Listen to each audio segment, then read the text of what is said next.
What's going on, y'all? So, let me preface this by saying, this is now my fourth time going outside trying to do this video. Apparently what keeps happening is, one, I keep getting interrupted, because for those who don't know, I live in a house with a million fucking people who, for whatever reason, feel like they have to be a part of everything that I'm doing. Secondly, continuity is going to be off because, like I said, sunlight's been in different directions. Also, apparently I ran out of space on my memory card. I had to go and upload some stuff and delete some stuff.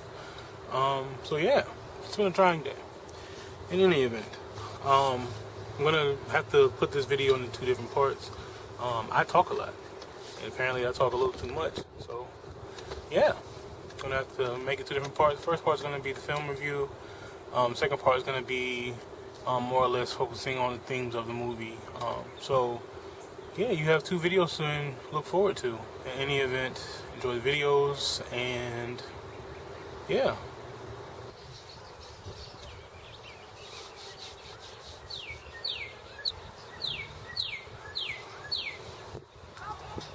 At mercy, yeah. What's going on, y'all? As you can see, we're outside again. It's a beautiful day in North Carolina. I'd show y'all, but that would require me getting up and yeah. Anyway, episode 8 of Soapbox Sunday, and we're going to do a film review of Think Like a Man. I have been reading and seeing a lot of comments about how people feel like it's another one of those negative movies. I guess black people, we just can't seem to get away from it. But I'm gonna try and be a little objective today. If you know me, you know I'm not big on romantic comedies, but this one was a little different. So, yeah. Episode 8. Open the door, let me in. Teach a song, preach a sin. Turn the cheek, let it slide. Give me 5 on the black hand side. The black hand side. Oh, black hand side. Black. I'm going to go ahead and tell y'all now there's going to be some spoilers in it. So if you haven't seen the film and you plan to stop watching this video until you've seen it. First off, Kevin Hart is hilarious. And I hope this doesn't discourage anyone from seeing it, but if he wasn't in it, I probably wouldn't have seen it. Kevin Hart is, I've always been a fan of him, and this movie was like, every scene he was in, you just knew it was going to be funny. He pretty much made the movie, and I mean, that's not to say that it's not good on its own, but I just know that, like I said, without him in it, I probably would have saved my $10. It's bullshit that it costs $10 to go see a movie these days. Seriously, we need to work on that. Kevin Hart played a recently divorced guy in the movie, and of course all his comments were about his wife and how things had gone badly. Every scene with him in it came with a story, and I think that's what made it the most entertaining part for me. Something else that I think a lot of people who didn't see the movie or who were talking about boycotting the movie were most worried about is that it was going to focus all on women and what women need to do to get a man. And really, it's really just about what makes relationships work. It's not just about what the women need to do. It also had a lot to do with what men had to do to step up in order to get the women they needed. So that was like refreshing that, you could see that, yes, the movie might have been called Think Like a Man, but it was still focusing on what men need to do in order to make relationships work.